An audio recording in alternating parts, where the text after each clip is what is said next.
ಶೃಂಗೇರಿಯಲ್ಲಿ ಅಂಚೆ ಮತಗಳ ಎಣಿಕೆಯಲ್ಲಿ ಉಲ್ಟಾ ಪಲ್ಟಾ ಆಗಿದೆ ಅಂತ ಗಂಭೀರ ಆರೋಪವನ್ನ ಮಾಡಲಾಗ್ತಾ ಇದೆ. ಕಾಂಗ್ರೆಸ್ನ ಟಿ.ಡಿ. ರಾಜೇಗೌಡ ಸೋತಿದ್ದು ಹೇಗೆ? ಹಾಗಾದ್ರೆ ಇಲ್ಲಿವರೆಗೂ ಶಾಸಕರಾಗಿದ್ದಂತ ರಾಜೇಗೌಡ ಈಗ ಸೋತಿದ್ದು ಹೇಗೆ? ಕಾಂಗ್ರೆಸ್ನ ಟಿ.ಡಿ. ರಾಜೇಗೌಡ ಸೋತಿದ್ದು ಹೇಗೆ? ಸೋತಿದ್ದ ಬಿಜೆಪಿಯ ಜೀವರಾಜ್ ಈಗ ಗೆದ್ದಿದ್ದು ಹೇಗೆ? 3 ವರ್ಷದ ನಂತರದಲ್ಲಿ ಅಸಲಿಗೆ ಅಸೆಂಬ್ಲಿ ಫಲಿತಾಂಶ ಉಲ್ಟಾ ಪಲ್ಟಾ ಆಗಿದ್ದು ಹೇಗೆ? ಏನಾಗಿತ್ತು? ವ್ಯತ್ಯಾಸ ಆಗಿದ್ದು ಹೇಗೆ? ಇದ್ದಕ್ಕಿದ್ದಂಗೆ ಗೆದ್ದಂತ ವ್ಯಕ್ತಿ ಸೋತಿದ್ದು, ಸೋತಂತ ವ್ಯಕ್ತಿ ಗೆದ್ದಿದ್ದು ಹೇಗೆ? ಕಾರಣ ಇದೆ. ಈಗ 52 ಮತಗಳಲ್ಲಿ ಬಿಜೆಪಿಯ ಜೀವರಾಜ್ ಗೆಲುವನ್ನ ದಾಖಲು ಮಾಡಿದ್ದಾರೆ. ಅದು ಹೇಗೆ? ಎಲ್ಲ ಪ್ರಶ್ನೆಗಳಿರುತ್ತೆ. 2023ರ ವಿಧಾನಸಭೆಯ ಎಲೆಕ್ಷನ್ನಲ್ಲಿ ಕೇವಲ 201 ಮತಗಳ ಅಂತರದಲ್ಲಿ ರಾಜೇಗೌಡರು ಗೆಲುವನ್ನ ದಾಖಲು ಮಾಡಿದ್ದು ಶೃಂಗೇರಿ ವಿಧಾನಸಭಾ ಕ್ಷೇತ್ರದಲ್ಲಿ. ಆಗ್ಲೇ ಕೋರ್ಟ್ ಮೆಟ್ಟಿಲೇರಿದ್ರು ಬಿಜೆಪಿ ಅಭ್ಯರ್ಥಿ, ಪರಾಜಿತ ಅಭ್ಯರ್ಥಿ ಜೀವರಾಜ್.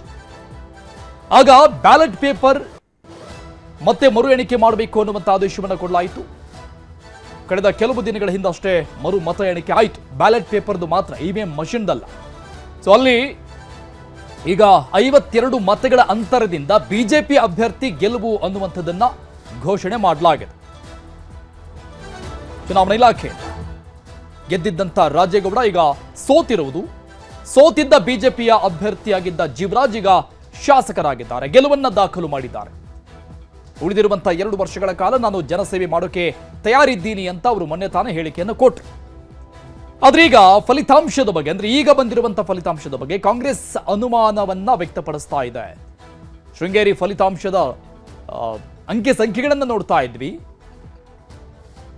ಟಿ.ಡಿ. ರಾಜೇಗೌಡ 58,602 ಮತಗಳು ಇವಿಎಂ ಮಷಿನ್ನಲ್ಲಿ ಪಡೆದುಕೊಂಡಿದ್ದು, ಅಂಚೆ ಮತಗಳು 569, ಒಟ್ಟಾರೆಯಾಗಿ 59,171 ಮತಗಳನ್ನ ತೆಗೆದುಕೊಂಡಿದ್ರು. ಇನ್ನು ಜೀವರಾಜ್ ಅವರು 58,278 ಮತಗಳು ಇವಿಎಂ ಮಷಿನ್ ನಲ್ಲಿ ಬಂದಿದ್ದು, ಅಂಚೆ ಮತಗಳು ಅಂದ್ರೆ ಬ್ಯಾಲೆಟ್ ಪೇಪರ್ 692 ಬಂದಿತ್ತು. ಒಟ್ಟು 58,970 ಮತಗಳನ್ನ ಪಡೆಯುವ ಮೂಲಕವಾಗಿ 201 ಮತಗಳ ಅಂತರದಿಂದ ಬಿಜೆಪಿ ಅಭ್ಯರ್ಥಿಯನ್ನ ಸೋಲಿಸಿದ್ರು ಕಾಂಗ್ರೆಸ್ ಅಭ್ಯರ್ಥಿ ರಾಜೇಗೌಡ. ಜೀವರಾಜ್ 201 ಮತಗಳಿಂದ ಸೋತಿದ್ರು. ಚಲಾವಣೆಯಾಗಿದ್ದ ಒಟ್ಟು ಮತ 1822 ಅಂಚೆ ಮತಗಳಿದ್ದು, ಸಿಂಧು ಮತಗಳು 1543, ಅಸಿಂಧು ಆಗಿದ್ದು 279 ಮತಗಳು ಅಸಿಂಧು ಅಂತ, ಅಂದ್ರೆ ನಾನ್ ವ್ಯಾಲಿಡ್ ಅಂತ ಅದನ್ನ ತಿರಸ್ಕಾರ ಮಾಡಿತ್ತು ಚುನಾವಣಾ ಇಲಾಖೆ. 279 ಮತಗಳನ್ನ ಅಸಿಂಧು ಅಂತ ಅದನ್ನ ತಿರಸ್ಕೃತ ಮಾಡಲಾಗಿತ್ತು. ಸೊ ಈ ಅಂಕಿ ಸಂಖ್ಯೆಗಳು ಮೊದಲನೇದು 2023ರ ಎಲೆಕ್ಷನ್ನ ಎಣಿಕೆಯ ಸಂದರ್ಭದಲ್ಲಿ ಆಗಿದ್ದಂತಹ ಅಂಕಿ ಸಂಖ್ಯೆಗಳಿದು. 255 ಮತಗಳ ವ್ಯತ್ಯಾಸ ಇತ್ತು ಟಿ.ಡಿ. ರಾಜೇಗೌಡರಿಗೆ, ಅಂದ್ರೆ ಬ್ಯಾಲೆಟ್ ಪೇಪರ್ ವ್ಯತ್ಯಾಸ ಇದು ಕೇವಲ. ಸೊ ಈಗ ಮರು ಮತ ಎಣಿಕೆಗೆ ಹೈಕೋರ್ಟ್ ಸೂಚನೆ ಕೊಟ್ಟ ನಂತರದಲ್ಲಿ ಮರು ಮತ ಎಣಿಕೆ ಕೂಡ ಈಗಾಗಲೇ ಆಗಿ ಹೋಗಿದೆ. 3 ವರ್ಷಗಳ ನಂತರದಲ್ಲಾಗಿರೋದಿಲ್ಲ ಮರು ಮತ ಎಣಿಕೆ. ಈಗ 52 ಮತಗಳ ಅಂತರದಲ್ಲಿ ಜೀವರಾಜ್ ಗೆಲುವನ್ನು ದಾಖಲು ಮಾಡಿರುವಂಥದ್ದು. ಕಾಂಗ್ರೆಸ್ ಇದಕ್ಕೆ ಅನುಮಾನಗಳನ್ನು ವ್ಯಕ್ತಪಡಿಸ್ತಾ ಇದೆ. ಕಾಂಗ್ರೆಸ್ನ ಟಿ.ಡಿ. ರಾಜೇಗೌಡ ಗೆಲುವನ್ನ ದಾಖಲಿಸಿದ್ದು, ಶಾಸಕರಾಗಿದ್ರು. ಈಗ ಇದ್ದಕ್ಕಿದ್ದಂಗೆ ಅವರು ಸೋಲನ್ನ ಅನುಭವಿಸುವಂತ ರೀತಿಯಲ್ಲಿ ಈ ರಿಸಲ್ಟ್ ಬಂದಿದೆ. ಮರು ಮತ ಎಣಿಕೆಯಲ್ಲಿ ಸೋತಿದ್ದಂತಹ ಬಿಜೆಪಿ ಅಭ್ಯರ್ಥಿ ಜೀವರಾಜ್ ಗೆಲುವನ್ನ ದಾಖಲಿಸಿದ್ದಾರೆ. 52 ಮತಗಳಿಂದ ಗೆಲುವು ಅಂತ ಘೋಷಣೆ ಮಾಡಲಾಗಿದೆ. ಈ ಬಗ್ಗೆ ಕಾಂಗ್ರೆಸ್ ಆಕ್ರೋಶವನ್ನು ವ್ಯಕ್ತಪಡಿಸ್ತಾ ಇದೆ, ಅನುಮಾನಗಳನ್ನು ವ್ಯಕ್ತಪಡಿಸ್ತಾ ಇದೆ. ಈ ಹಿಂದಿನ ಗೆಲುವಿನ ಅಂತರ ಕೇವಲ 201 ಮಾತ್ರ ಇತ್ತು. 201 ಮತಗಳ ಅಂತರದಲ್ಲಿ ರಾಜೇಗೌಡ ಗೆಲುವನ್ನು ದಾಖಲು ಮಾಡಿದ್ರು ಕಾಂಗ್ರೆಸ್ ಅಭ್ಯರ್ಥಿ. ಸೊ ಈ ಗೆಲುವಿನ ಮಾರ್ಜಿನ್ ಏನಿದೆ 201 ಅನ್ನುವಂಥದ್ದು. ಇಷ್ಟು ಕಡಿಮೆ ಅಂಕಿಗಳು ಕಂಡು ಬಂದ ತಕ್ಷಣವೇ ಬಿಜೆಪಿ ಅಭ್ಯರ್ಥಿ ಇದಕ್ಕೆ ಕೋರ್ಟ್ ಮೊರೆ ಹೋದ್ರು. ಇಲ್ಲೇನೋ ವ್ಯತ್ಯಾಸ ಆಗಿದೆ, ನನಗೆ ಅನುಮಾನ ಇದೆ ಅಂತ. ಸೊ ಅಲ್ಲಿಂದ ಇಲ್ಲಿವರೆಗೂ ನಡೆದಂಥ ಕೇಸ್ ಹೈಕೋರ್ಟ್ ಅಲ್ಲಿ ಕೊನೆಗೂ ಸೂಚನೆಯನ್ನು ಕೊಡಲಾಯಿತು ಚುನಾವಣಾ ಇಲಾಖೆಗೆ. ಫೈನಲಿ ಬ್ಯಾಲೆಟ್ ಪೇಪರ್ಗಳ ಮರು ಮತ ಎಣಿಕೆ ಆಗಬೇಕು ಅನ್ನುವಂಥ ಸೂಚನೆ ಬಂದ ಮೇಲೆ ಈಗ ಆ ಬ್ಯಾಲೆಟ್ ಪೇಪರ್ಗಳ ಅಂಚೆ ಮತಗಳ ಎಣಿಕೆ ಕಾರ್ಯ ಆಯಿತು. ಸೊ ಅಲ್ಲಿ ಆದಂತಹ ಅದಲು ಬದಲಿದು ಗೆದ್ದಂಥ ವ್ಯಕ್ತಿ ಸೋಲನ್ನ ಅನುಭವಿಸಿದ್ದು, ಸೋತಂತ ವ್ಯಕ್ತಿ ಗೆಲುವನ್ನ ಅನುಭವಿಸಿರು. ಸೋತಿದ್ದ ಬಿಜೆಪಿಯ ಜೀವರಾಜ್ಗೆ ಈಗ ಗೆಲುವು. ಅವರು ಶಾಸಕರೀಗ ಅಧಿಕೃತವಾದಂತಹ ಶಾಸಕತ್ವದ ಪತ್ರವನ್ನು ಕೂಡ ಈಗಾಗಲೇ ನೀಡಲಾಗಿದೆ ಅವರಿಗೆ, ಜೀವರಾಜ್. ಆದರೆ ಈಗಾಗ್ತಾ ಇರುವಂತಹ ರಾಜಕೀಯ ಬೆಳವಣಿಗೆಗಳನ್ನು ನೋಡ್ತಾ ಇದ್ದೀವಿ. ಇದರ ವಿರುದ್ಧ ನಾವು ಕಾನೂನಾತ್ಮಕವಾದಂತಹ ಕ್ರಮಗಳನ್ನು ತೆಗೆದುಕೊಳ್ತೀವಿ, ಕಾನೂನು ಹೋರಾಟಕ್ಕೆ ನಾವು ಮುಂದಾಗಲಿದ್ದೀವಿ ಅಂತ ಸಿಎಂ ಸಿದ್ದರಾಮಯ್ಯನವರೇ ಸ್ವತಃ ಹೇಳಿಕೆಯನ್ನು ಕೊಟ್ಟಿರುವುದಿದೆ. 58,602 ಮತಗಳನ್ನ ಇವಿಎಂ ಮಷೀನ್ ನಲ್ಲಿ ಪಡೆದುಕೊಂಡಿದ್ರೆ ಜೀವರಾಜ್ ಅವರು 58,278 ಮತಗಳನ್ನು ಪಡೆದುಕೊಂಡಿದ್ರು. ಒಟ್ಟಾರೆಯಾಗಿ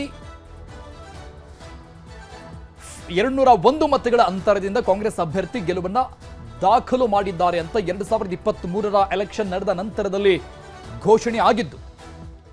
ಇವಿಎಂ 58,602 ಮತಗಳು ರಾಜೇಗೌಡರಿಗೆ ಬಿದ್ದಿದ್ದು, ಅಂಚೆ ಮತಗಳು 314, ಒಟ್ಟು 58,916 ಮತಗಳು ಕಾಂಗ್ರೆಸ್ನ ರಾಜೇಗೌಡರಿಗೆ ಬಿದ್ದಿದ್ದು. 59,171 ಮತಗಳು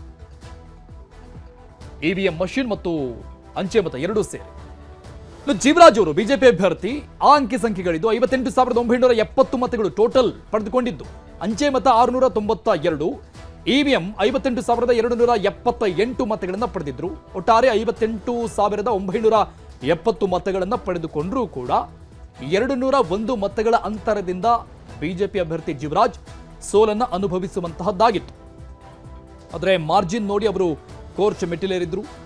ಅದಾದ ನಂತರದಲ್ಲಿ ಬರೋಬ್ಬರಿ 3 ವರ್ಷಗಳ ನಂತರದಲ್ಲಿ ಈ ಬೆಳವಣಿಗೆ ಈಗ ಆಗಿತ್ತು. ಅಸಿಂಧು ಮತಗಳು ಅಂತ 279 ಮತಗಳನ್ನ ತಿರಸ್ಕಾರ ಮಾಡಿತ್ತು ಚುನಾವಣಾ ಪ್ರಾಧಿಕಾರ.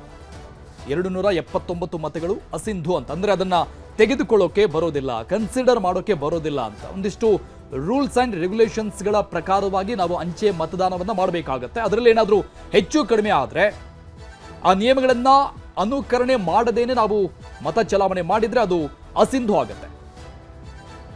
ಮರು ಎಣಿಕೆ ಬಳಿಕ ನೋಡ್ತಾ ಇದ್ವಿ ಡೀಟೇಲ್ಸ್ ಅನ್ನ, ಅಂಕಿ ಸಂಖ್ಯೆಗಳನ್ನ. ಇವಿಎಂ ನಲ್ಲಿ ಬಂದಿರುವಂತಹ ಮತಗಳು 58,278, ಅಂಚೆ ಮತಗಳು 690, ಒಟ್ಟು 58,968. ಗೆಲುವಿನ ಅಂತರ ಈಗ 52 ಅಂತ ಗೊತ್ತಾಗ್ತಾ ಇದೆ. ಮತಗಳ ವ್ಯತ್ಯಾಸ ಆಗಿರೋದು ಕೇವಲ 2. ಸದ್ಯದ ಅಂಕಿ ಸಂಖ್ಯೆಗಳಿದು. ಮರು ಮತ ಎಣಿಕೆ ಆದ ಮೇಲೆ ಜೀವರಾಜ್ ಅವರು ಗೆದ್ದಿರೋದು 52 ಮತಗಳ ಅಂತರದಿಂದ ಅಂತ ಚುನಾವಣಾ ಇಲಾಖೆ ಪ್ರಾಧಿಕಾರ ಘೋಷಣೆ ಮಾಡಿದೆ. ಈಗ ಸದ್ಯಕ್ಕೆ ಮೊದಲನೇ ರಿಸಲ್ಟ್ 201 ಮತಗಳ ಅಂತರದಿಂದ ಕಾಂಗ್ರೆಸ್ ಅಭ್ಯರ್ಥಿ ಗೆಲುವನ್ನ ಸಾಧಿಸಿದ್ದಾರೆ ಅಂತ ಬಂದಿತ್ತು. ಅದನ್ನ ಪ್ರಶ್ನೆ ಮಾಡಿ ಅವರು ಹೈಕೋರ್ಟ್ಗೆ ಹೋಗಿದ್ರು. ಹೈಕೋರ್ಟ್ ಸೂಚನೆ ಮೇರೆಗೆ ಈಗ ಮರು ಎಣಿಕೆ ಆಗಿದೆ. ಕೇವಲ ಅಂಚೆ ಮತಗಳ ಮರು ಎಣಿಕೆ ಇದು. ಸೊ ಅಲ್ಲಿ 52 ಮತಗಳ ಅಂತರದಿಂದ ಬಿಜೆಪಿ ಅಭ್ಯರ್ಥಿನೇ ಗೆಲುವು ಅಂತ ಈಗ ಹೊಸ ರಿಸಲ್ಟ್ ಬಂದಿದೆ. ಸೊ ಇದರ ವಿರುದ್ಧ ಈಗ ಕಾಂಗ್ರೆಸ್ ಅನುಮಾನವನ್ನ, ಆಕ್ರೋಶವನ್ನ ವ್ಯಕ್ತಪಡಿಸ್ತಾ ಇದೆ. ಕಾನೂನು ಹೋರಾಟಕ್ಕೆ ನಾವು ಮುಂದಾಗ್ತಾ ಇದ್ದೀವಿ ಅನ್ನುವಂತಹ ಎಚ್ಚರಿಕೆಗಳನ್ನು ಕೊಡ್ತಾ ಇದೆ.